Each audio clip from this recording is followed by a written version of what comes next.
Yes, sir. It's been a cancer battle. Yes. Yes, sir. Thank you, sir. May I have another? Yes, yes. I mean, too much, as he's not. It was a good chance of him surviving it as he's 8 years out.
Silent. Wow, that was great. Well done, class.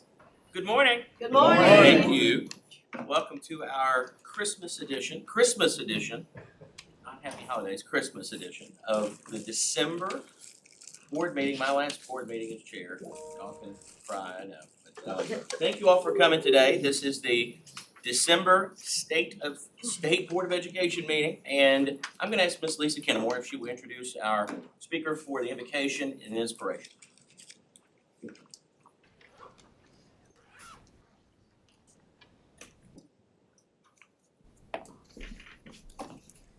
Good morning, everyone. Good morning. Good morning. It's a beautiful day outside. Cold, but beautiful. First, let us pray.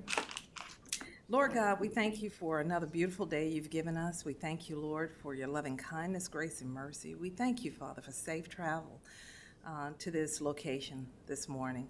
Lord, I ask you to be with each person present here and everyone that's watching, Lord, that you may touch their hearts, that they may do all things well for your glory, honor, and praise. And as we go into the season, season of Christmas, Lord, we just thank you for your Son who died on the cross for our sins.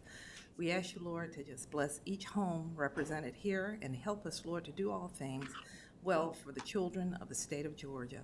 Cover our hearts, minds, and spirits, and lead us down the path that will bring joy and gladness to you and the children that you have put up under our charge, Lord.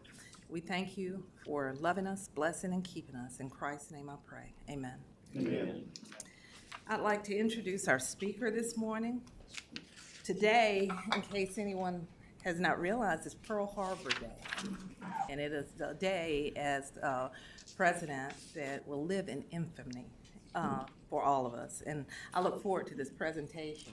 Mr. Jeff Johnson is the president of the Atlanta World War II History Roundtable, a nonprofit historical society that meets monthly in Dunwoody.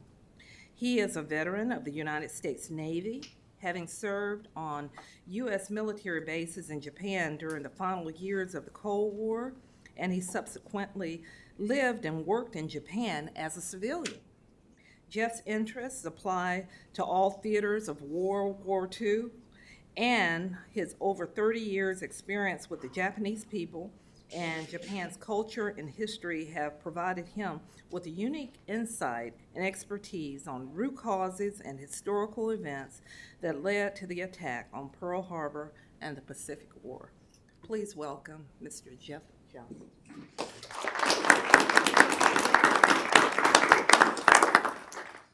Thank you, everyone. It is certainly an honor to speak before you on today, the 82nd anniversary of the attack on Pearl Harbor. I've got some guiding principles that I use for today's talk because we're really on Pearl Harbor supposed to honor our fallen at Pearl Harbor, our veterans, and our servicemen and women.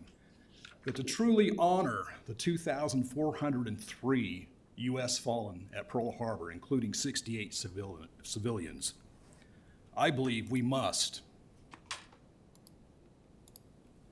learn and teach the root causes of the Pacific War and place Pearl Harbor in a much larger historical context. Learn and teach the combined actions of Japan and Western powers, including the United States, that led to the Pacific War, a war 4 centuries in the making. Because if we just merely view our honored dead at Pearl Harbor as victims of a sneak attack, we will miss the big picture and we will fail to learn from history. And I try my best to do this. I give a lecture, it's an hour-long lecture, and we certainly don't have time for that today. But it's called The Untold Story of the Rise of Imperial Japan, and it covers 400 years of history that led to the Pacific War. Today, you're going to get a very condensed version. I'll just call it Root Causes, Pearl Harbor, and the Pacific War. Now, some of the things I'm going to talk about, you may ask, what does that have to do with the Pacific War? But I assure you that everything that I will discuss leads to the Pacific War and to Pearl Harbor. So we start with Japan herself, an island nation founded 2,600 years ago. And the road to Pearl Harbor would start in 1543 with Japan's first contact with the West. In 1543, a Chinese boat with 2 Portuguese merchants comes ashore at Tanegashima, an island in southwestern Japan. These Portuguese traders are from the Empire of Portugal, a theocracy, a Catholic empire. And the Japanese see these strange Portuguese, these Europeans and the Japanese are very friendly. And they develop a trade relationship from this first encounter. So we have trade now between Japan and the Empire of Portugal. Then, 6 years later, in 1549, St. Francis Xavier arrives in Kagoshima, Japan. Francis Xavier is a Jesuit, also known as the Society of Jesus. He is one of the founders of the Society of Jesus, and he is a heavy-duty missionary, and he would like to convert Japan to Christianity. So he sets up a mission in Japan, and soon the city of Nagasaki becomes the center of Christianity in Japan, and it will forever be the center of Christianity in Japan. And Japanese peasants by the thousands start to convert to Christianity, and even some of the samurai warlords convert to Christianity. But the warlords are mostly doing this for political reasons. If they become Christians, they will have greater influence with the Portuguese Empire over trade.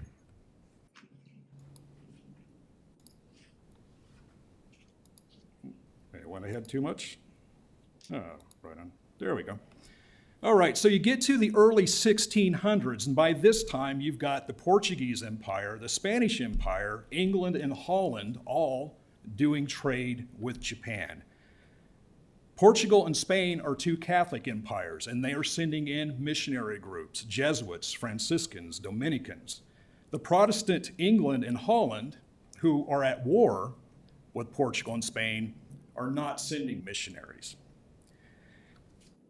And a lot is going on here, and these empires are all sort of trying to outmaneuver one another for influence over Japan and trade. And of course, the Jesuits and the Franciscans and the Dominicans, they're starting to quarrel with one another about how best to convert Japan to Christianity.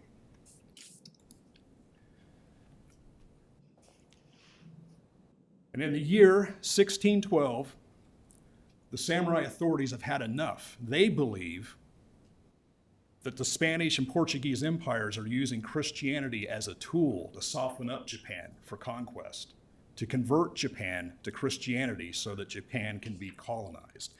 So Christians are banned, and there's a great persecution on Japanese Christians. Tens of thousands are killed or forced to apostatize.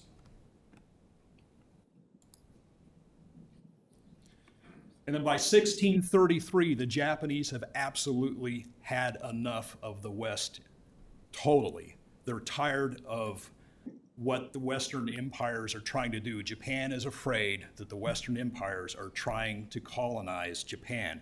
So Japan kicks everybody out. They've kicked out the Western religion. They kick out the foreigners, with the exception of Holland. Only Holland can sell to Nagasaki Bay and conduct trade.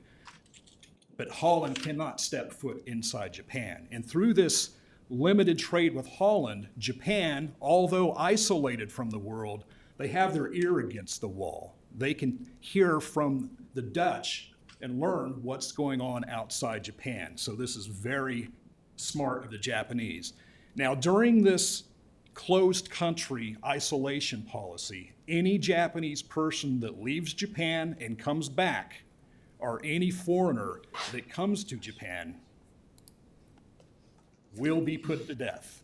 The Japanese are not playing around. They want to be left alone. And this isolationist period happens at the same time as something called the Edo period. The Edo period is a golden time in Japanese history. During the Edo period, during this period of isolation, the Japanese people unify internally. The samurai warlords and samurai armies are no longer battling one another. Japan is at total peace and stability, and their culture becomes very refined. And many historians believe that during this Edo period, the Japanese obtain the highest standard of living of any people in the world. But this is the calm before the storm. There will be a new foreign intrusion that will bring the Edo period to a halt. And this time, the foreign intruder will alter history in unintended and unimaginable ways. This new foreign intruder is the United States of America. The year is 1853. Now, in the 1850s, the American economy depended heavily on well oil. Welling was one of the largest industries in the United States. This is decades before crude oil would be developed. America needs well oil to lubricate machinery and the factories in the northern states. America needs well oil for lanterns so that Americans can see at night. The Japanese waters are teeming with wells. But there's a problem. Japan is a closed country. American whaling ships and merchant ships cannot access Japanese ports. So in 1853, President Millard Fillmore decides to take action. He sends Commodore Matthew C. Perry and a flotilla of United States Navy warships filled with United States Marines to Japan. Perry's mission: force Japan open. So these ships, these terrifying ships that the Japanese have never seen before, come into Tokyo Bay, and the Japanese are truly terrified. And Perry forces his way to shore to have an audience with Japanese leaders. And Perry tells the Japanese that America wants to be friends. We need you to open up. We need access to your ports. We want to be friends. And Japan, you've got to open up and catch up with the times. And Perry tells the Japanese that he's going to sail away, and he will return a year later with more United States Navy warships and more United States Marines, and he better get his answer. And before Perry sails away, his ships conduct a live fire naval gunnery exercise in Tokyo Bay, demonstrating the awesome firepower of United States Navy ships, that if those guns were aimed at Japan's coastal cities, those cities would be leveled. The Japanese are terrified. They believe the United States of America is going to invade their land, and they begin to fortify their coastline. A year later, Perry comes back as promised. His gunboat diplomacy results in the Treaty of Kanagawa. The Japanese, under duress, signed this treaty with the United States that gives America access to 2 ports in Japan. Word of Perry's gunboat diplomacy spreads, and Europe gets excited. European countries are afraid that only America will have a monopoly on Japanese trade. So the English start banging on Japan's door, and the French start banging on the door, and the Russians, and they're telling Japan, you'd better open up to us as well, or else. And the Japanese realize that their policy of isolation will no longer protect them from Western powers, that they must open up. But the Japanese also realize that they had better become an empire, or they will certainly become part of someone else's empire. So Perry's visit ushers in what is known as the Meiji Restoration, a period of Japanese history over about 3 decades where Japan modernizes and catches up with the West. The Japanese emperor is now wearing a Western military uniform. They build factories, trains, telegraph systems. Japan emerges almost overnight. The world has never seen anything like this before. And the Japanese realize to become an empire, they must behave like a Western empire. That's why the emperor is now wearing a Western military uniform. And the government creates a national campaign centered around ultra-nationalism, that Japan is a master race, that Japan will lead Asia to enlightenment. Japan will lead Asia. This is Japan's version of manifest destiny. 1894, Japan goes to war with China and wins. 1904, Japan goes to war with Russia and wins. The first time an Asian power has ever defeated a Western power. This stuns the world. In 1914, Japan participates in World War I on the side of France, England, and the United States. Japan did this. She didn't have to, but she did this because she wanted respect. She wanted to be treated as an equal with white empires. That would not happen. Fast forward to 1926, and a very young Crown Prince Hirohito ascends to the imperial throne.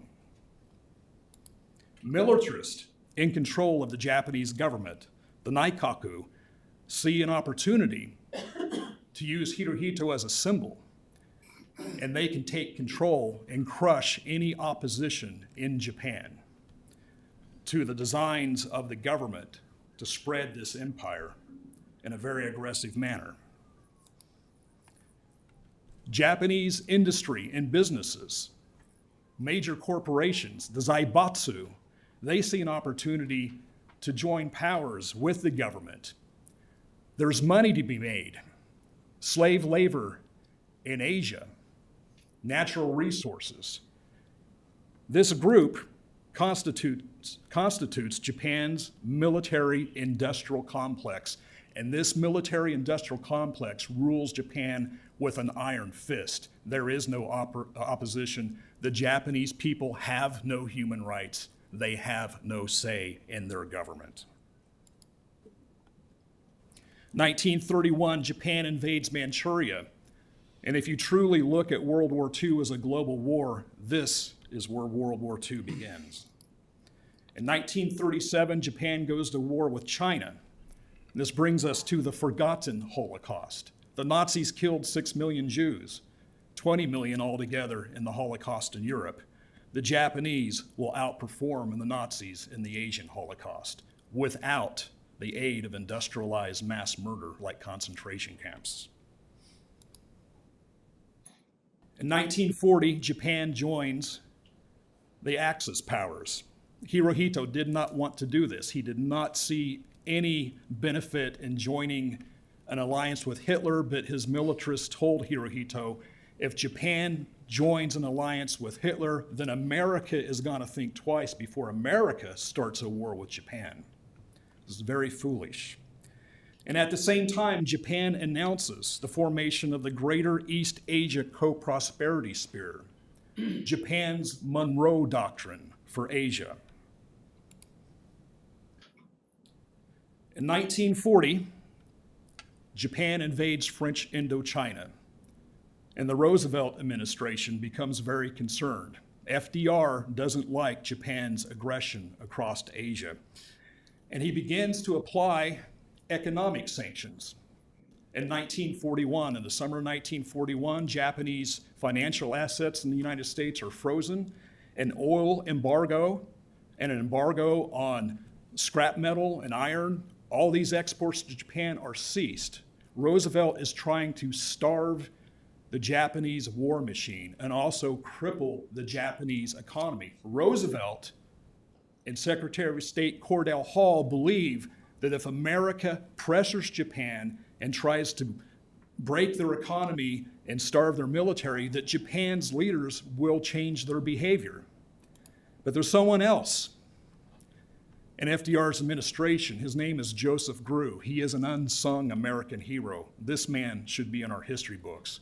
He is America's ambassador to Japan, and he's been living in Japan for 10 years.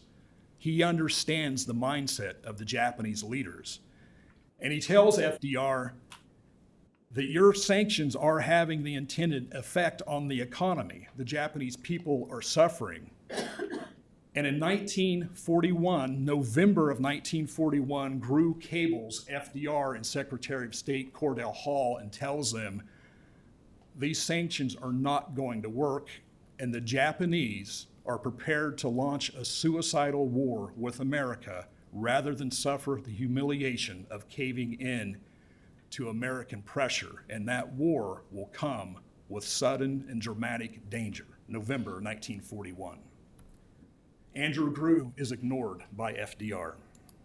A few weeks later, December 7th, 1941, air and naval forces of the Empire of Japan attack the United States Navy anchored at Pearl Harbor, America's Pacific Fleet.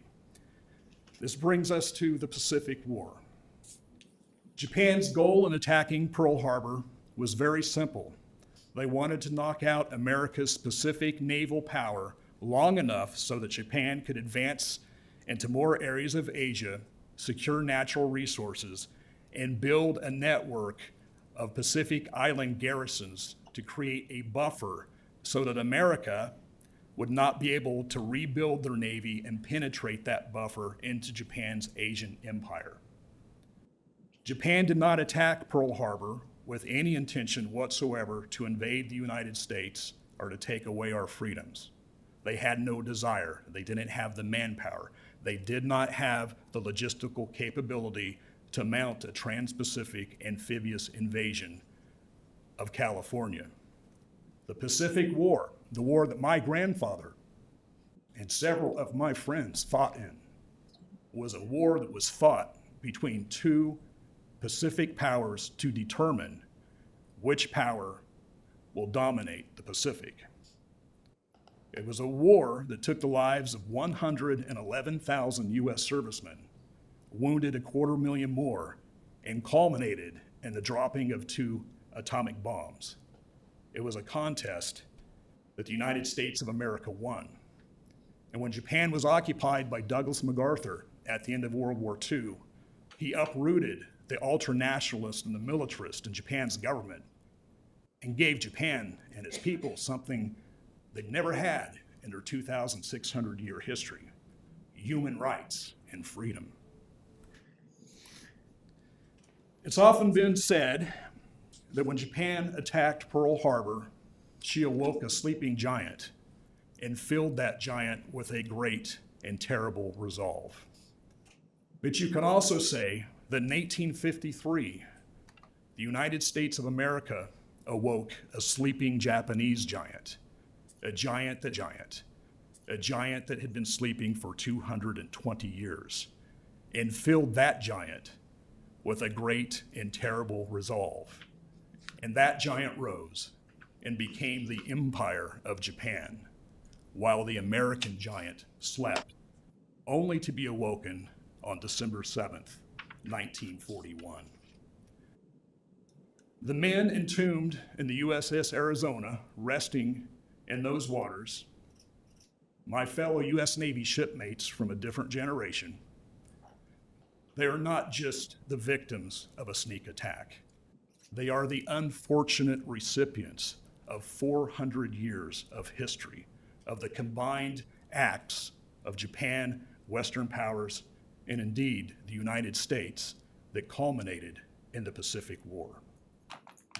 One of the questions I am most often asked: is it true that Japan does not teach their children about the Pacific War? Well, the Japanese do teach their children about the Pacific War, not to the extent that we would like, but do we in America do any better? I respectfully submit to you that we do not.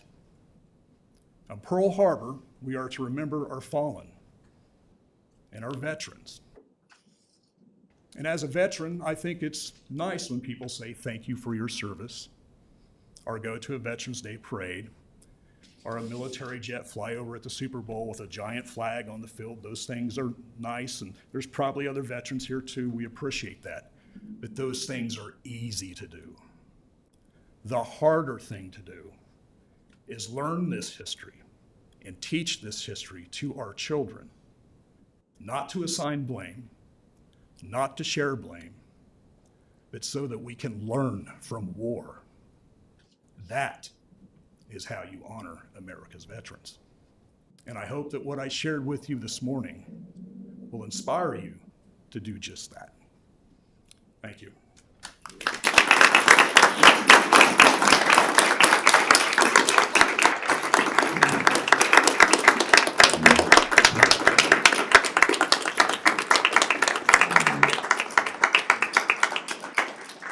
While everyone is standing, we would be honored if you would lead us in the Pledge of Allegiance.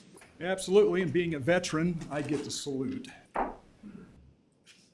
I pledge allegiance To the flag of the United States of America and to the republic for which it stands, one nation, under God, indivisible, with liberty and justice for all.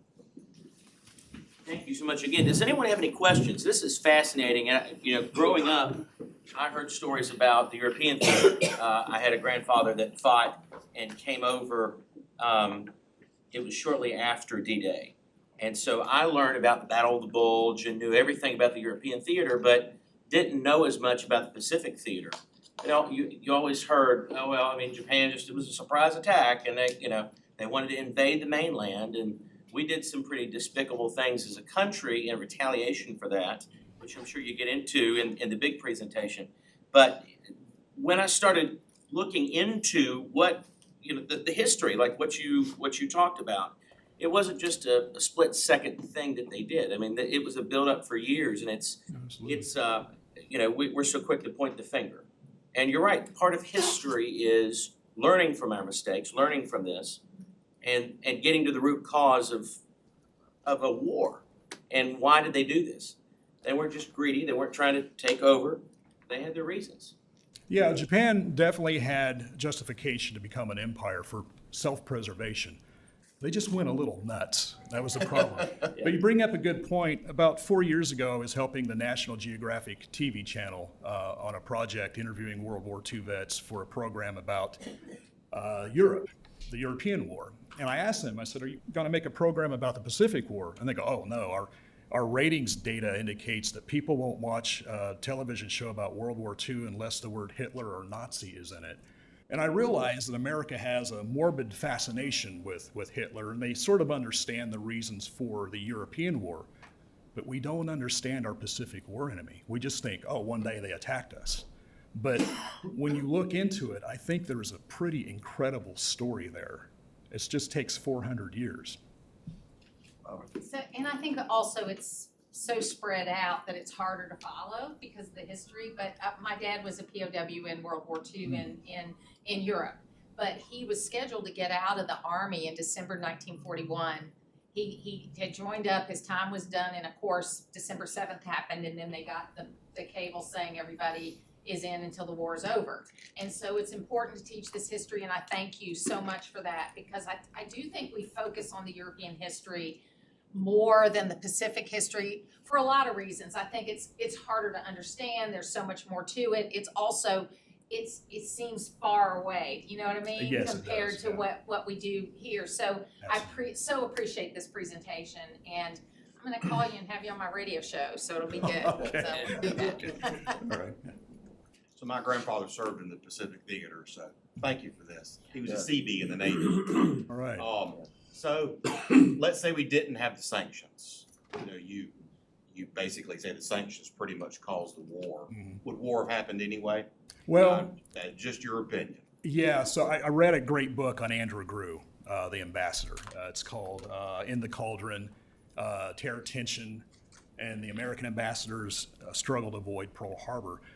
And the Japanese wanted to have high-level negotiations with America. Maybe some sort of settlement, some sort of halt to the expansion. But the FDR's attitude was like, no, we're not going to talk to you. You do what we say first, and then we'll talk to you. And the Japanese, you're talking to a government of basically descendants of samurais. And Andrew Grew was trying to tell the FDR administration, meet with them at a higher level. And FDR and Cordell Hull says, no, all we have to do is kick the can down the road and stall negotiations and drag them out and apply economic pressure. So if Grew would have got his way, I'm not sure that the Pacific War would have been avoided. Possibly, but I think Pearl Harbor would not have happened. The Great Depression had a big impact. You had World War I, and then you had the Great Depression, particularly in Europe, and I think people know about how it impacted Germany, and they never really got out of that. Did the Great Depression play a role? We talk about sanctions, economic sanctions, using the power of the economic sanction on Japan. How did the Depression impact their country during the 20s when everyone else was going through the same thing? And did that play a part in how they tried to expand the empire? Oh, that's an excellent question. I get into that in my larger presentation, but to start off with, 1920s were a really cool time in Japan. It's called Taisho democracy. Taisho was the emperor. And what was happening is as Japan's military was building and as Japan's government wanted to expand in an empire, the Japanese people wanted freedom. They wanted to be like the West too. So they're listening to jazz music, wearing Western clothes. And this really upset the traditionalists. So they crushed this movement. There was a democratic movement inside Japan. And then we get to the Great Depression. Japan weathered it a little better because they were a little better at, kind of handling their finances. But the Japanese did suffer in the Great Depression. And what the ultranationalists did is they leveraged the Great Depression to blame this economic collapse on Western powers. And so it just helped with the cauldron of ultranationalism. There's, beginning this, we talked about it being a surprise attack. And I think that there is kind of two schools of thought of whether FDR actually had advanced knowledge of the attack. I mean, what has your research shown? Yeah, I've looked into that a lot. So Andrew Grew, when he was in Japan leading up to Pearl Harbor, he got a contact from the Peruvian ambassador to Japan. And the Peruvian ambassador had been down near Yokosuka Naval Base at a party where there was a Japanese naval officer who got drunk and started running his mouth that Japan's preparing to attack Pearl Harbor.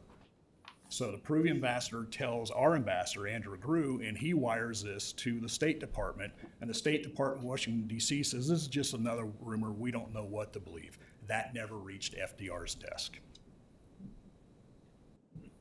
That's as close as it got. Any other questions? Anything else? Thank you. All Great. right, Thank you for coming. Thank you very much. Thank you very Yeah, much. let's get a picture with it. Before.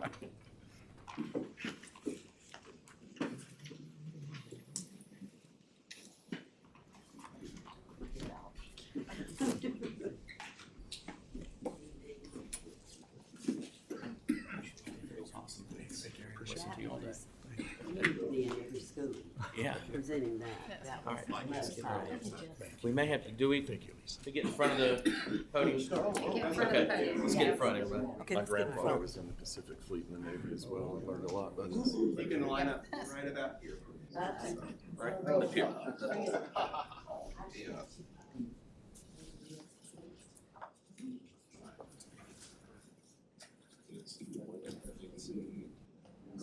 If you're on the back row, just make sure your face is in between your shoulders.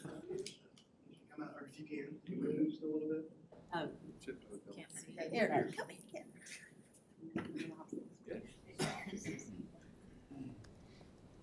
Excellent, well done. All right, here we go. And two batches of photos, 3, 2, 1. Hold that, please. 3, 2, 1. Kicking pants.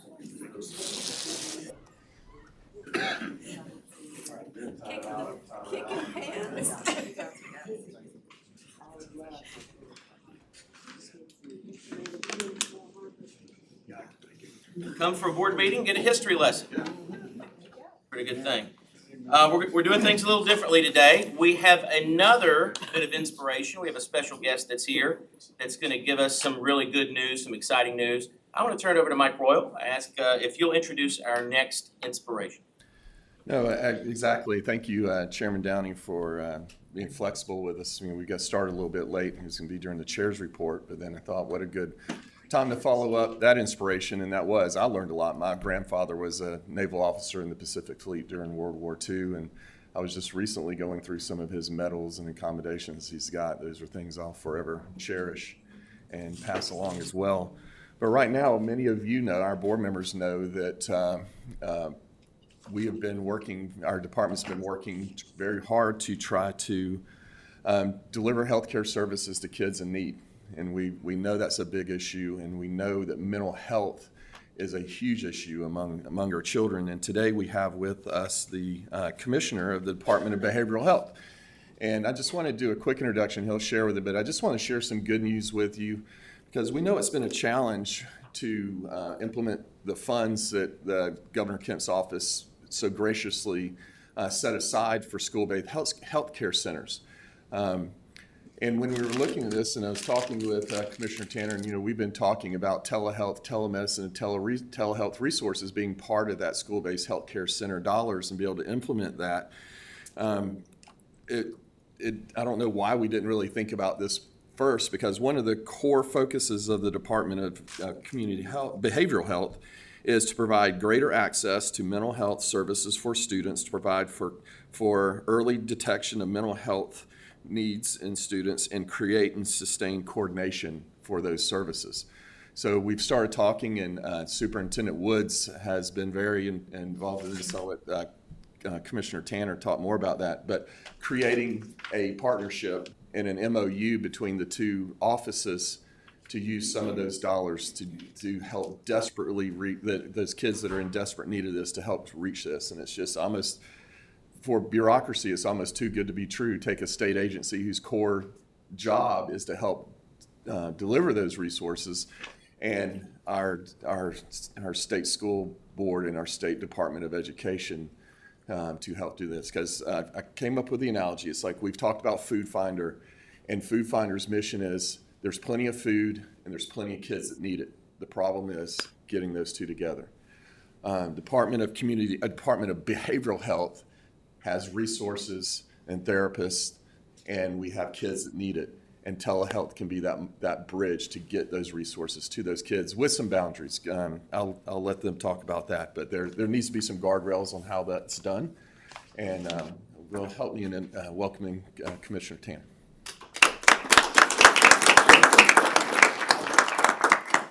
Well, thank you very much for having me today. I see a lot of good friends and a lot of good citizens here on this board. I want to thank Superintendent Woods. He's always been a valuable partner for me, both when I was in the General Assembly and now in this role. And he and I have had some conversations around some opportunities to partner on this issue, and I appreciate his leadership and his willingness to have those conversations. There's approximately 700 schools in Georgia that do not have, the best that we can tell, have any form of mental health services. The department operates Apex through General Assembly dollars, and we fund that to a lot of schools in the state. And then some schools obviously have their own clinicians that they hire, but there's approximately 700 that have no form of mental health services at all. And then some others that have mediocre mental health services, but they at least have something. So when Superintendent Woods and I have talked, I know there's some grant dollars that the department has that you've been working on, some healthcare centers and some other things with. But we talked about the idea of being able to expand telehealth services to every school system in the state, so that there would be a mental health opportunity for any child who needed that opportunity at every single school in the state, and I think we can make that happen. There's different companies out there that can deliver that. Obviously, it would require us to go through a procurement process with DOAS, but I will tell you that, for instance, in Hall County, Superintendent Schofield has a group that's been delivering these services, and I've had good conversations with him, and it's extremely positive. And there is no ongoing cost, which is the good thing about this program. It's an upfront cost, which allows for the equipment to be purchased. There's some agreements that obviously the school would have to provide a private place, but what typically happens in this scenario is a counselor at the school, a school nurse, someone recognizes that a student has a need for a higher level of care than they're able to provide, and they make a referral, and typically they do a same-day assignment of a clinician, a licensed clinician, and then they're able to bill private insurance, Medicaid, et cetera, depending on the payment source, and they're able to sustain the program without any ongoing investment from the state or from the school system. And they're in, this one that Hall County is using is in over 110 schools here in Georgia now.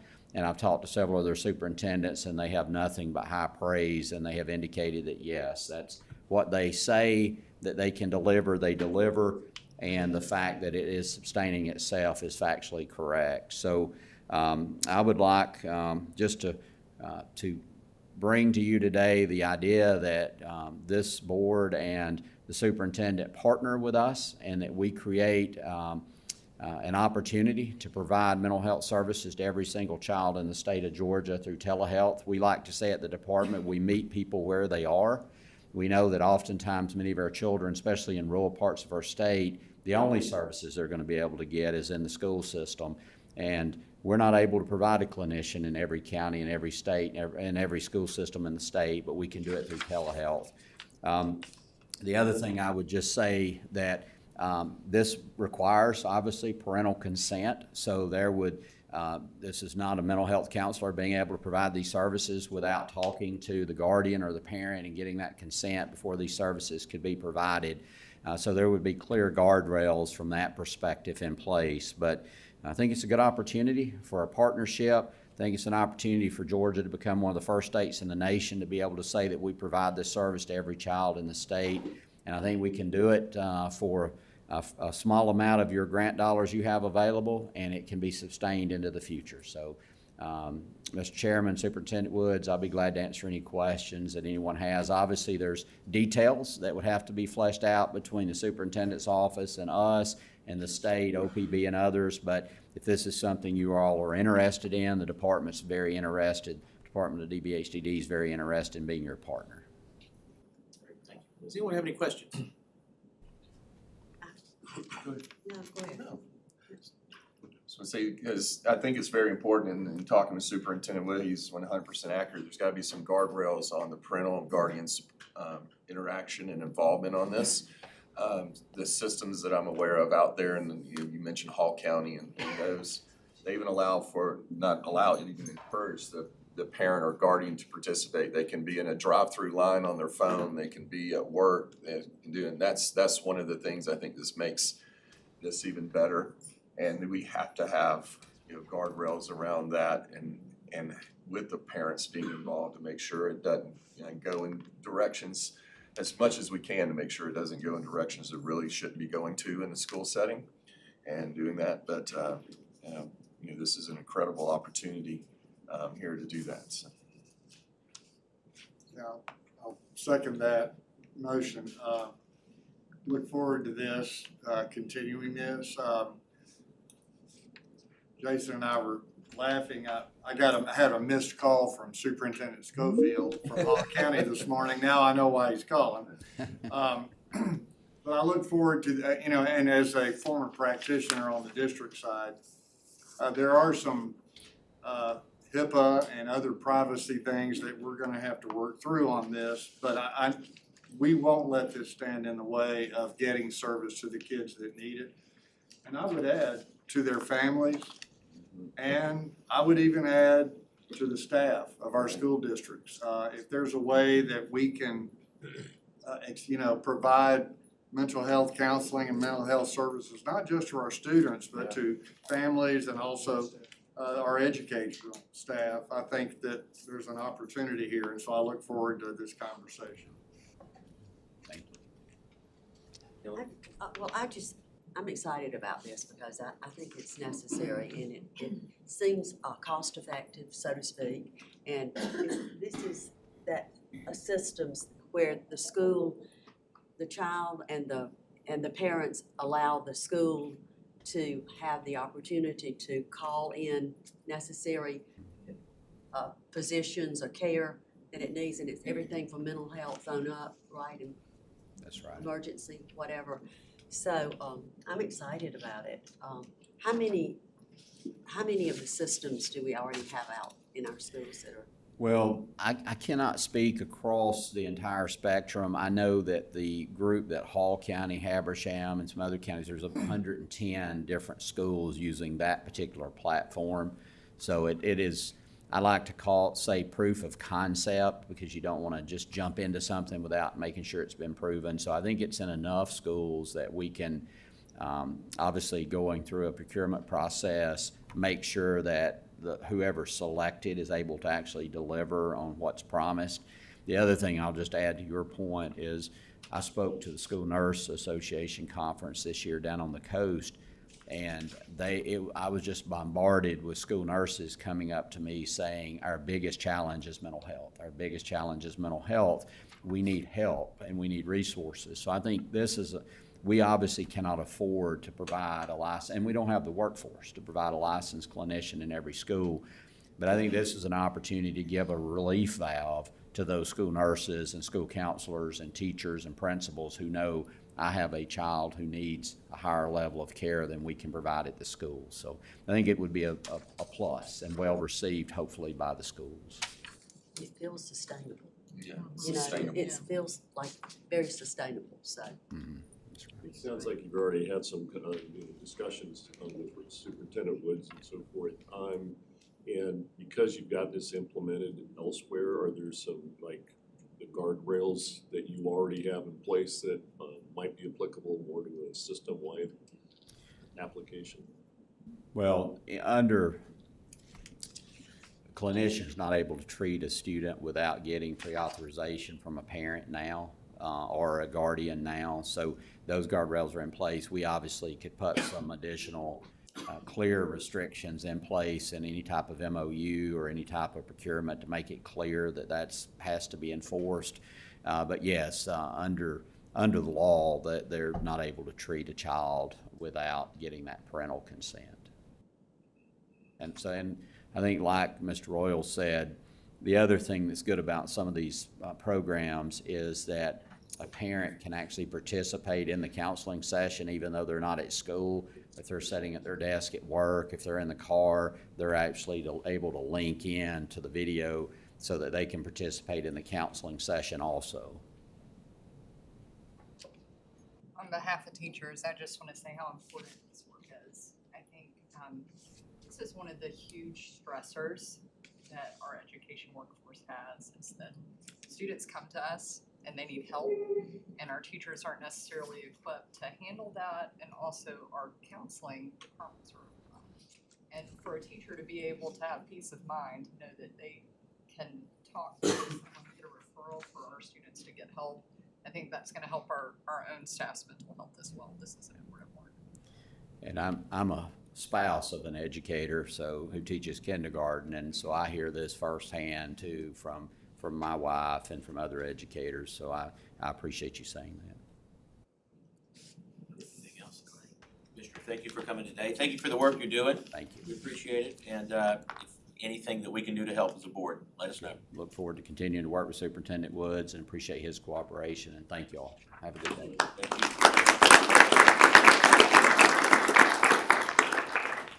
Well, we've got quite a few guests in the house today. We've got Jeffrey Johnson, who we heard from earlier. We've got Dr. David Goldie from Gwinnett County Public Schools, Matt Smith from Georgia Partnership for Excellence in Education, Lynn Wilson from the CTA Resource Network, Rodney Kay from Gale, Tina Engberg from Decoding Dyslexia. I believe we'll be hearing from you in a little bit. Tom Kavala from Mercer University, J.D. Harden from Cognia, Annie Ginsterblum from Georgia Partnership for Excellence in Education, Robert Alcock from Page, and then we have a group, our CTA leadership group that's here today, and I've got a long list of people here. We've got Jeffrey Robinson from Savannah Chatham, John McLeod from Taylor County Schools, Grady Rachel Jr. from Dougherty County. We've got Melissa Price from Marion County, Jada Ingram from Griffin Spalding. We've got, I don't want to butcher your name, is it Cicely? Cicely Gunter from Newton County. We've got Jesse Smith from Rockdale County. We've got Angela Wilburn from Fulton County, Dr. Brian Patterson from Fulton County, Dr. Wendy Harge Dyer from Gwinnett County. We've got Coach Adam Gilhouse from Jones County. Go Hounds. We've got Dr. Matt North from Lowndes County, Alicia McCracken from Raven County, Ashley Turner from Hall County, Holly Howard from Turn County, Caitlin Marchant. I don't know, Miss Caitlin, where are you from? Oglethorpe. Oglethorpe, okay. We've got Philip Manning from Oconee County, Dr. Quinita Morrow from Newton County, Stephen Berge from Cherokee County. Did I say your name right? Yes, sir. Thank you. All right. Tracy Waters from Tattnall County, and Michael Simmons from Cobb County. Let's give them all a big round of applause.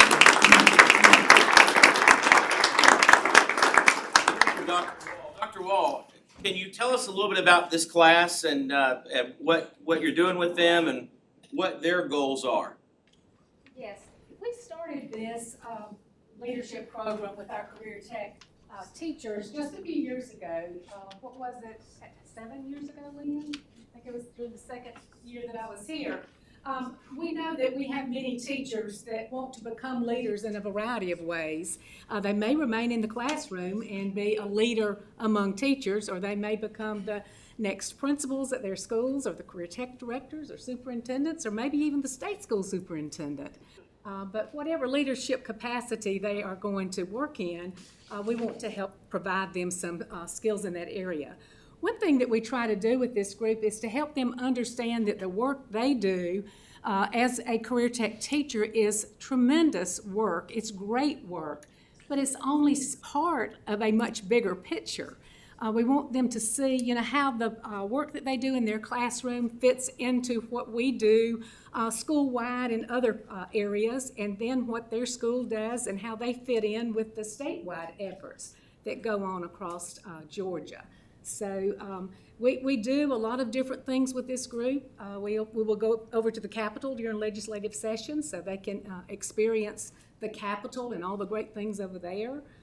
We do a variety. I don't even have the names, the topics on my head. You want to help me, Lynn? Help. We have a session on economic development. We and do. that will include touring industry and learning how what they do in their classroom affects their local and state economic development. They learn that they are all economic developers. Yes. And then we spend a lot of time just on leadership and in creating change and how important change is. Lynn is our executive director for our resource network with Career Tech, and she plans all of our agendas and all for this group. Great, thank you so much. Let's give them another round of applause.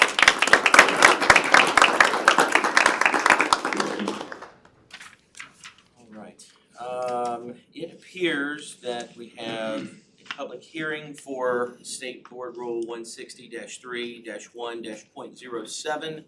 I've received no notification that anyone has signed up. Do we have anyone? At this time, the hearing is closed. So we'll move on to building our agenda, and we will start with budget. Mr. Donaldson. Mr. Chairman, the Budget Committee met yesterday and advanced items 1 through 18 to the consent agenda. Very good. 1 through 18, all on consent. Thank you, sir. And I'll turn to Mr. Sweeney with the District Flexibility and Charter Schools Committee items. We advanced items 1 through 3 to consent agenda. 1 through 3 on consent. Thank you. I will turn to Ms. Finney-Petty. We have, I think we've had a little curveball today We do have with a rules, so curveball, tell me what yes. we got. So, yesterday, we tabled item 1 yesterday. Okay. 2 through 4, we moved the consent agenda, but we do have new items that have been added that, Taylor or someone needs to speak on this morning. Okay, so we have a new agenda that's been updated Yes. On e-boards, and so item 1 has been tabled. Yeah, he's gonna need, Okay, gonna need so why don't, how about we do this? Let's do this. 2, 3, and 4 will be on the consent agenda. Items 1, 5, and 6 will be pulled for discussion and then potentially a separate vote. Yes. At that time, you can Yes. withdraw, and then 1 will be eliminated, and we'll talk about 5 and 6. Right. Is that good? Yes. All right. All right, and then the final committee is our nominating committee, and again, for those that are joining us today, the nominating committee is a special committee that, at the pleasure of the chair, is put together for the purpose of nominating a new slate of officers or presenting a slate of officers. And traditionally, this is done, I think the rules say it's supposed to be done every year, but traditionally, people have served in this role and in the vice chair's role for a 2-year term. And so I asked Mr. Frank Griffin if he would chair the nominating committee, and I appointed myself to serve on that, as well as immediate past chair Scott Sweeney. And so at this time, Mr. Griffin, do you have a report? Yes, I do. The nominating committee met, and the slate of officers to be presented for next year is Dr. DeJarnett as chairman, Ms. Petty as vice chairman, and Mr. Donaldson as vice chair of appeal. We will put that on the agenda for a separate vote. And is there any other business at this time that needs to be discussed? Mr. Bent?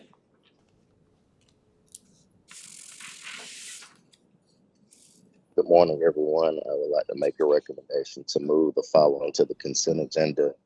the individual student waivers, the minutes of the November 1st, 2023 executive session, the minutes of the November 2nd, 2023 executive session, the minutes of the November 2023 state board meeting, the December personnel report, and the December 2023 legal report, with the exception of one appeal being pulled for a separate vote.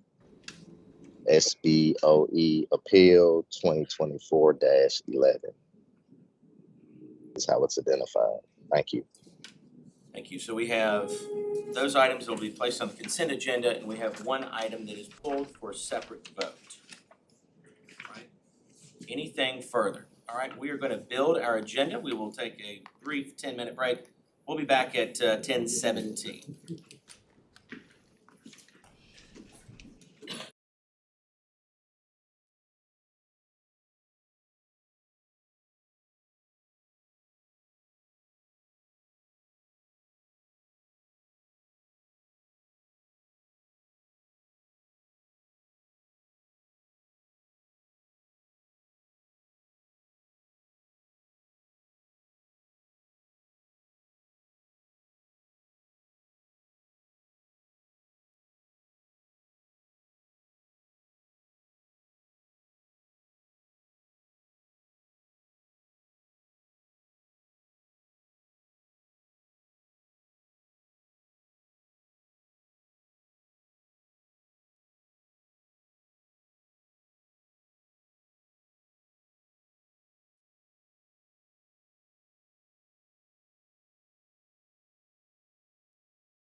moment to take a look at it. At this time, Mr. Sweeney, I will turn to you for motions related to the agenda. Thank you, Mr. Chair. I make a motion that we approve the agenda. Motion approved, do I have a second? Second. Mr. Donaldson, any discussion? All in favor, please signify by saying aye. Aye. Any opposed? All right, Mr. Sweeney? Uh, Sorry, who do we have online that needs to vote? Anyone? Okay. All right. On, Rules Committee item 1, doesn't that need to be, instead of adoption? No, it was tabled, so we're bringing it back up. Okay. So that then we can remove the tabling and then move on to the other. I got you. Okay, thanks. Mr. Sweeney? thank you, Mr. Chair. I make a motion that we approve the consent agenda. Motion made, have a second. Second. Thank you all. Any discussion? All in favor, please signify by saying aye. Aye. Any opposed? Very good. That takes care of the consent agenda. We will move on to item C, which is the nominating committee items. Mr. Griffin, I will turn to you again for the recommendation from the nominating committee. Yes, Mr. Chairman, the recommendation is for the slate of officers for next year would be Dr. Johnson as chairman, Ms. Petty as vice chairman, and Mr. Donaldson as vice chair of appeals. That is in the form of recommendation from the nominating committee. All right, we have a recommendation from the nominating committee. Do I have a motion? Thank you, sir. Second. Mr. Donaldson, I have a second. Any discussion regarding the slate of officers? All right. Best wishes and condolences. I just wanna, I just wanna make sure that, Dr. Jarnett is up to it, surgery's done. and Would you like to ask him some questions now, sort of like a, you know? Really. Is he still on medication from his surgery? Can Are you you do of it one clear hand? mind and body? And will your wife be able to drive you? Sounds like his bodyguard's gonna have to come over there. That's right. All right, all those in favor, please signify by saying aye. Aye. Any opposed? Nay, I'm kidding. No. All right, congratulations. You're a new I really did not vote nay, I was just being silly, all right. So we'll move on to Rules Committee items. The first, number 1, is AA State Board Rule 160-3-1-.07, Testing Program Student Assessment Adoption. There was a tabling of this. Dr. Jarnett, did you have something you would like to offer? I would like to withdraw my motion to table this agenda item. Okay, at this time, there's no recommendation related to this item because we have 2 new items, so we will move on to the next. So make a recommendation that that be adopted without objection. Correct. Is there a motion? Are you making a motion? Yes. Okay, thank you. Is there a second? Second. Any discussion? All in favor, please signify by saying aye. Aye. Any opposed? Very good, thank you. All right, moving on to number 2, AA State Board Rule 160-3-1-.07, Testing Program Student Assessment Initiation, added today. And we will turn to Ms. Petty and then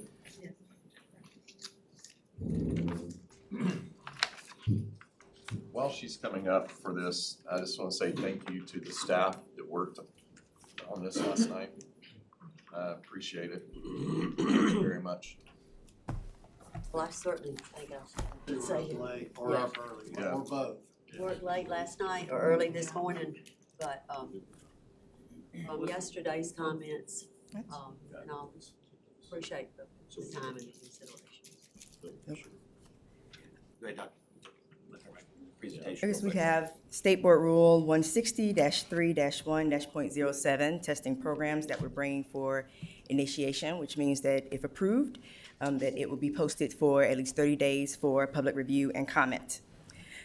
So this rule, as you know, incorporates the amendments incorporate the mathematics course that will be assessed with the Georgia Milestones End of Course and Georgia Alternate Assessments 2.0, beginning with the 2023-24 school year, as well as the English Language Arts course that will be assessed with the Milestones ELC and Georgia Alternate Assessment, beginning with the 2025-26 school year. It also provides general cleanup updates related to the state's English language proficiency assessments and related guidance, the state's alternate assessments aligned with the alternate academic achievement standards and related descriptions, and then the dual enrollment, advanced placement, and international baccalaureate end of course exemption for U.S. history, as well as the names of reference testing administration materials. The difference between this version and the version from yesterday that was up for adoption is, based on the feedback, we did remove the literacy requirements from the Early Literacy Act from the testing rule. And we created a new rule, which we'll discuss next. Yes, that rule right behind it would be the new rule for the Georgia Early Literacy Act. Now, just to refresh everyone's memory, what will happen if this passes today? It will If go this for rule another- passes today, this is for initiation, so it will be posted for public comment. So any comments, questions, concerns from any of the board members? I will accept at this time a motion to approve the recommendation to begin the initiation process. Motion. Thank you, Mr. Johnson. Thank you. Second. Any discussion? Ms. Kimball. I want to say thank you to the staff and Dr. Taylor for hearing what we had to say and bringing this back to us, the rule and also the new rule that incorporates HB 538. So I really appreciate that going through it and all. Thank you very much. And Dr. Joanna, I know you had some saying. Thank you, but they did all the work. But I also want to add, since Representative Ballard was here yesterday, that Representative Ballard is very much in support of this arrangement or rearrangement and the addition of a new rule that specifically relates to House Bill 538. We appreciate her support on that and also look forward to continue working with her as we implement the rule and the law. Any other comments? All right, we've had a motion, a second. This time we'll vote. All in favor, please signify by saying aye. Aye. Any opposed? All right, passes unanimously. Thank you. We'll move on to number 3 on the agenda, which is TL-New State Board Rule 160-4-2.40, Georgia Early Literacy Act requirements initiation added today. Yes, as stated, this is also this new rule, 160-4-2.40, Georgia Early Literacy Requirements, is being requested to be approved for initiation, which means that it will be posted for 30 days for public review and comment. This rule is being created to incorporate the provisions of the Georgia Early Literacy Act, which is House Bill 538 from the 2023 legislative session. The rule incorporates the specifics of the Act for districts and schools, including details related to universal reading screeners, reading interventions, instructional materials, instructional supports for students, and parent notification provisions. Do I have a motion to accept the recommendation to begin the initiation process? Motion to approve. I have a motion, I have a second. All right, any discussion? Can I ask about, once we put this, have the law and we put the rule to the law, are you you're still gonna do some guidelines, right? That expand? The guidance is already out there and is already aligned to the law. Okay. But we continue to update the guidance as we learn more from So implementation. where will there be a note of the guidance? The guidance is posted online. We also provide the guidance to districts as well in DOE community. But we can do like we do with some of the others and for right now, provide the link next to the rule on the site. Okay. So on our website, for our policy site, where all of our policies are listed, where they have specific guidelines that are aligned to the policy, there's right next to it a link to those And guidelines. what April was showing us yesterday too, we've all seen that. I just want to make sure that there's a clear understanding that there's a law, there's a rule, and then there's some guidelines. And hopefully we can get that messaged even more. Okay, thanks. It's not necessarily about the rule itself, but it is about some of the reporting requirements that, and since it falls as a member of the Council on Literacy, as the representative here from the board, I want to make sure that the state board meets its obligation for the deadlines that are listed in the rule. And we've done that to date, and there's a lot more deadlines that are coming.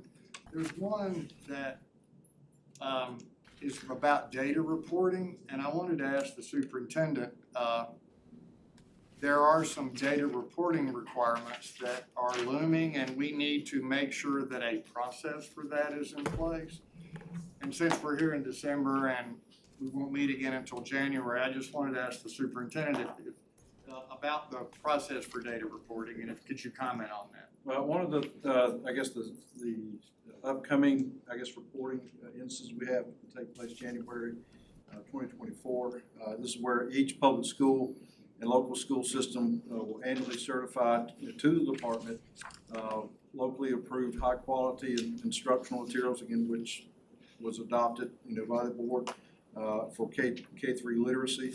And again, we'll be using our, established forms of reporting, so there's no need to create something new, but this is something that all our districts are, very engaged with at this time, and so we will, be collecting and verifying that our local districts, have met the obligations that they are under. Also, right now, what we are looking at currently for local districts, the deadline to approve their high-quality instructional materials is December 1st, 2020, will be 2024, and the certification deadline will be December 15th, 2024. So again, we're looking at a lot of things are in process, but as we look at our timeline, some of this will take place a year out. But we'll continue to look at that and make sure that everyone knows exactly what the process is.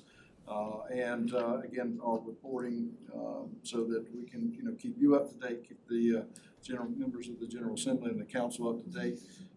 We'll continue to add, and if any other dates come up, it will be implemented within the document that you saw yesterday. So there may be, as we have documents or have updates, we'll share with you as well.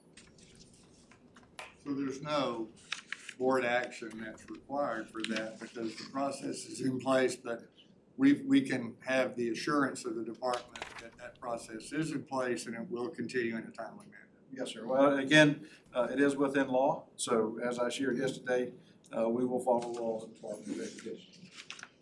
Thank you. Follow up, any further questions? This is just a question back about the DOE having a screener, a free screener. Fill us in on where we're on that. Well, I think we're looking at that. One of the things, is working with DRC. We already have, the Beacon, which begin looking at expanding that. So we're going to have discussions with them. One of the things we are looking at is making sure that that the screener is aligned with our standards. I think it's very important that what we are monitoring, allows us to gauge what we're expecting our kids to know. And so as we, move forward with that, we'll keep you involved and keep you an update with that. But that continues to be ongoing right now. So we are looking at, potentially, again, working with the General Assembly. Again, once the budgeting process takes place, then we'll be able to give, affirmation at that point. So you don't really have a timeline yet on that? We should have next school year. We should have the first phase of that. So we're looking at one screener that satisfies the dyslexia requirements, the universal screener requirements, and see how students are performing to the point on our new ELA standards as well. So instead of kids having to take multiple tests for multiple reasons, they'll take one assessment that satisfies those requirements. Jennifer Lindstrom's been part of that development process, a dyslexia expert, and Amy and other experts. So Matt, when the kids in K1 and 2 are screened and y'all analyze, what will that look like? Because, when they're screened, then you notify the parents or guardian, and then you take that information and analyze it. Give me an idea of, like Stan was saying, how would that data be processed? Well, they're developing the screener right now. So how that reporting and the categories and those types of things are going to be, we'll know that more on the back end, because right now they're taking all the requirements of the legislation as well as our standards and constructing an assessment. That's where we are in the process there. But similar to Milestones, where we have student reports, there'll be reports that we generate for students, parents, and educators as part of this screener. And most of these screening systems, the ones that y'all have approved in the past, they have reports that are generated through those. So that'd be the first step to start with, and then start creating, I think, probably some more uniform guidelines for the reporting that y'all see at the state level. But we're in the development process, and we've been very aggressive. The legislation was just passed this past session, and we're hoping to have something delivered to districts in the fall. So we're working really aggressive on that front. The superintendent is kind to say that we haven't gotten any funding for this, so we've been using our own funding so we can make sure we meet the deadline and make sure we have something we can deliver to districts this fall. Okay, and, Oh, I'm sorry. well, back on the screeners, you know, we got that analysis from the Deal Center. And there were 3 or 5 possibilities at the top there, not meaning that the others couldn't be, but they just wasn't enough data produced at a time. So districts are already trying to look at screeners too. You know, I know they'll get a free screener from. And a lot of them are participating, so we're doing a part of the development of the screener we're providing as a field test. And we actually sent communication to districts who want to voluntarily participate in that. We're at full capacity, so that shows a lot of interest from our districts in the screener we're looking at providing. So I think that's going to be a real option. Districts are looking. The key thing to realize is the screener requirement didn't kick in this school year. So some districts are already leaning into that requirement, but others are planning for the next school year, which will have the screener provided from the department at that point. So a lot of them that are interested in that avenue are participating in our field tests, so they can be part of the implementation and meet the requirement next year. So maybe we can get an update on the field test and what, Once it's coming finished. How many systems are in that, doing that? I don't know off the top of my head. I would say that we've had some of our systems that participated in our innovative assessment work are participating in this. So it's good to see those districts be supportive of our kindergarten 1 and 2 assessment. But it did not take very long for us to hit our capacity with the field test. Usually when we're doing field testing items for milestones, it's difficult to get participation because it's adding tests to students, but with this, the district saw the value of participating. So we've had a high participation rate. And it is a good, I guess, sampling of districts, so from large to very small. What we'll be providing is a full K through high school formative assessment system that's aligned to our standards and aligned to the requirements for K-3. And some of the systems already are using some of those that were. Yeah, about 156 districts. The others are using the formative assessments we're providing in some way, either system-wide or in particular schools. So. No, she answered the question. Thank you. I was on the same wavelength. No. For one moment. For one moment. Thank you, Mr. Chair. I just had, I know we've got to be careful in how we frame this with parent notification. And so I was reading through this, and one of the things it references is that after 15 days, the identification of a possible reading deficiency.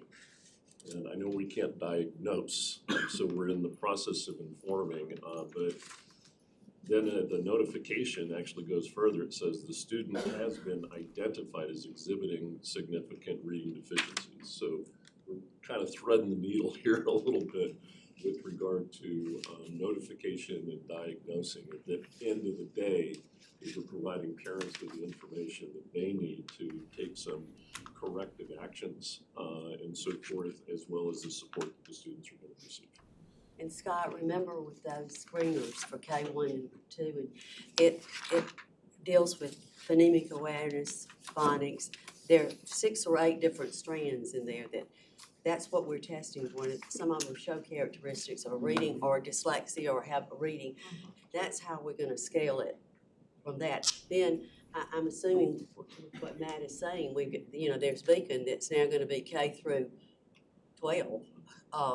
And some of these other screeners go K through 8 or up. So we're going to be able to really get a feel of not only what's happening with our K1, 2, and 3, this literacy, but going on up into the other grades. So when we get to middle school and kids can't read, we can absolutely zero in and pinpoint specific skill sets that are needed for us to shore up, to make sure that when they go in further, that they'll be able to read more effectively and efficiently. So I think we're on the right thing with the right screeners, and that was one of the most important things, getting the right screener for the information. What I want to remind the rest of the board that there are some districts that are already engaged in this work.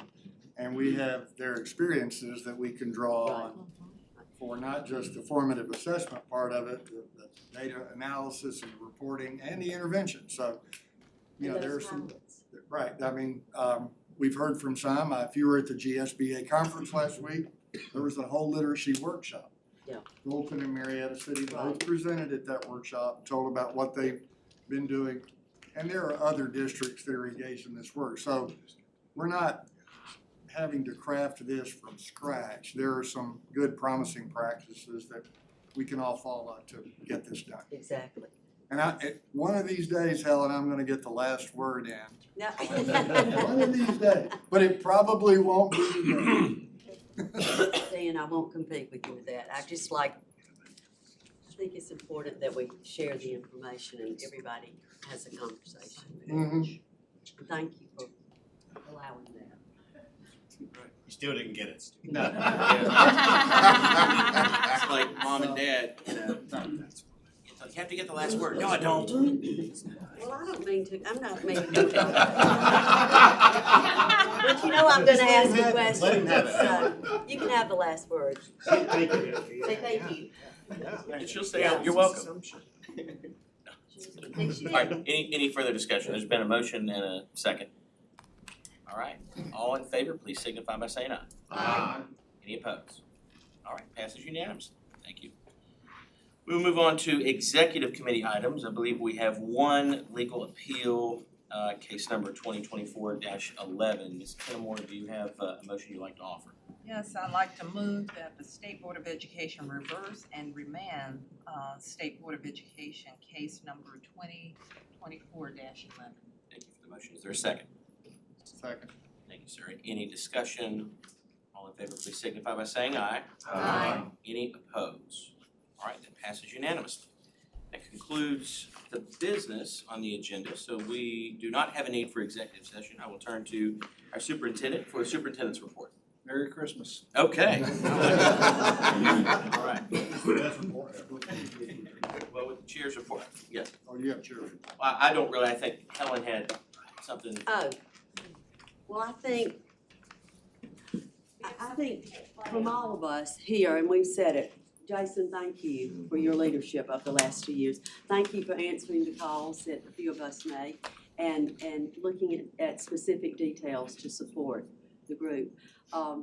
And Stan, in your leadership with him, you'll be coming in, and thank all of you that have agreed to come on board and do leadership. There are several of us that have been in those seats with you, and as Scott said, good luck, but it's not, it's a joy to do something like this for the students of our state and to have our colleagues together, and we can joke and say things with each other, but at the end of the day, I think there's a great feeling that we can come together and the camaraderie is here, and we can laugh and share and understand each other. In saying this, I think, Tina, you have a little something too that you would like to say to Jason because, you know, Tina's been here since we've all been here and advocating for dyslexia, and we all have been on board with her with that. So she wanted some time to surprise you.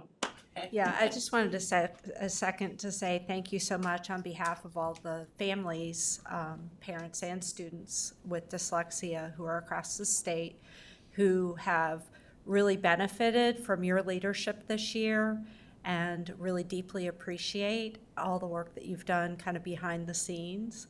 And so we did a little video, and if we can hit play on that, it should. Get ready. And the card attached would say, thank you for being a friend. Thank you for being a friend.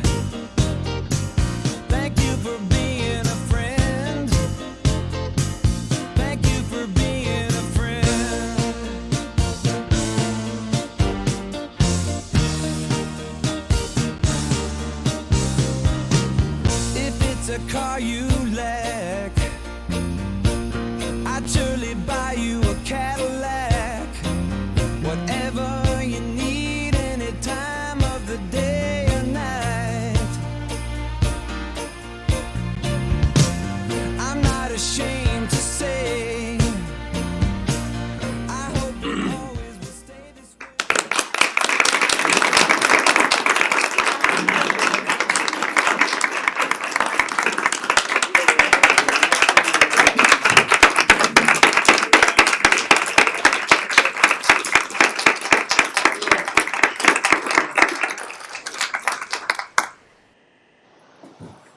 Thank you.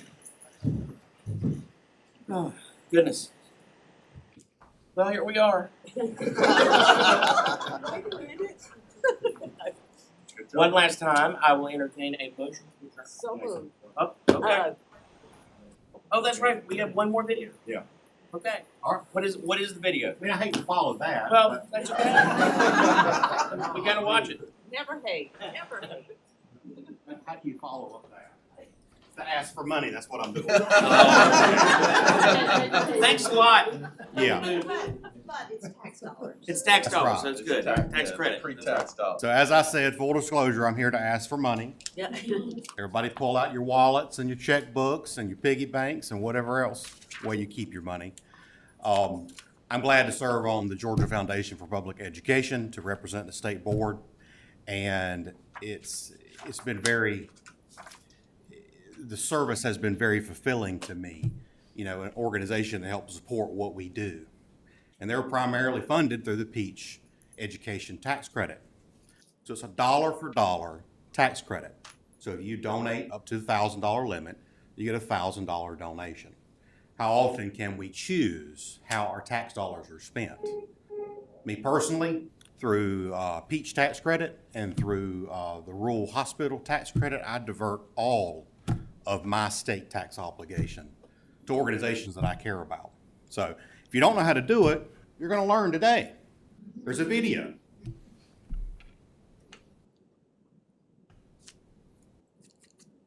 Welcome to the Georgia Foundation for Public Education's Peach Education Tax Credit Application Walkthrough video.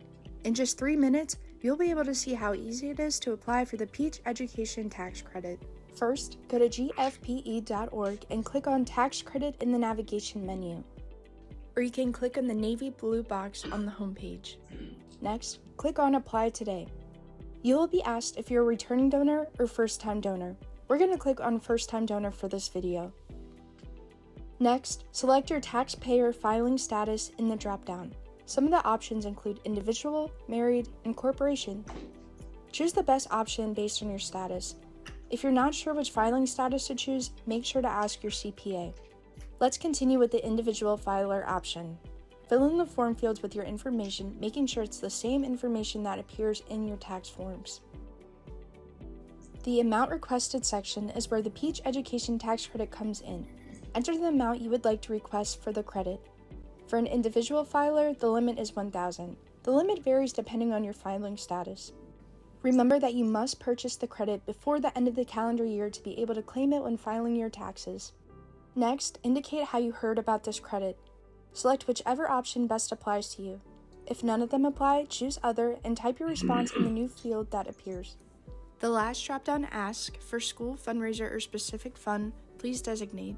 This gives you the option to designate it to a school district or content area of your choosing if they are listed in the dropdown. If you choose not to designate a school or content area, we will distribute the funds through innovative grants.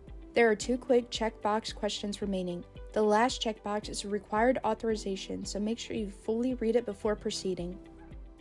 Next, click Continue, and it will ask you to review your application. After reviewing, click Submit to GFPE, and that completes Georgia's Peach Education Tax Credit application process. Next, you will receive 3 letters in the mail. The first letter is a confirmation letter to inform you that you've received pre-approval from the Department of Revenue. Once you receive this letter, submit your donation online or send a check to GFPE. Next, you'll receive a receipt that GFPE has received the donation. Lastly, you will receive the Qualified Education Tax Credit computation, which you will use when filing your taxes. The tax credit gives you the option to pay your taxes the way you want to while positively impacting Georgia schools. Check out the Art Impact link to learn how grants have already made positive changes in Georgia schools. Visit gfpe.org to apply for your tax credit today. Thank you. See how easy that was? So much easier than passing board roll. So, our incoming chairman of the Georgia Foundation for Public Education is our own Kenneth Mason.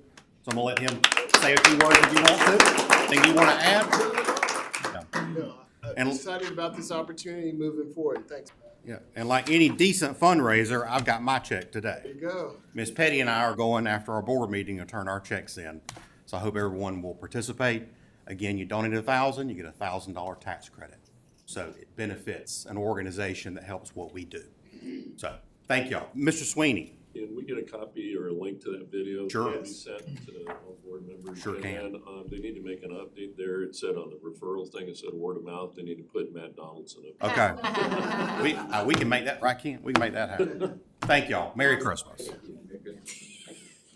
Now, Jason, sorry. That's okay. All right, anything else? Ms. Ault? Two more things actually. You all recall Pastor Rod Huey came and did an inspiration for us last November. He has been diagnosed with cancer and is going through a battery of tests that will happen between now and the next few days, and he's asked for prayers. And so since he came here and spoke to us, he asked us if we would share that. Also, just keep in your prayers the family of Jeremy Medina. He was the Gainesville High School student, or is the Gainesville High School student that was hit in the batting cage. And yesterday he was declared brain dead and is awaiting organ harvesting surgery. And then at that point, nature will take its course. But it was a horrible accident that happened, and the whole, Northeast Georgia community, as well as the whole state, has been behind this young man and his family, and just to remember him at this time. Anything else? Just one thing, real quick, thank you to the board for all the thoughts and prayers and wishes over the last 45 days. I had to help Lisa replenish the flower fund. It wasn't fun to do it, but I appreciate all the calls and prayers with and everything. I felt it, and I appreciate y'all. Thank you, and good job. Anything else? All right, Merry Christmas. All right, I will entertain a motion to adjourn. So moved. I'm gonna let Mr. Donaldson have it. You wanna second it? I'll second it. Is there any discussion? All in favor, please signify by saying aye. Aye. Any opposed? Sounds like the nays have it, but nonetheless, you're adjourned. Merry Christmas, everyone. Merry Christmas. Well. That's right.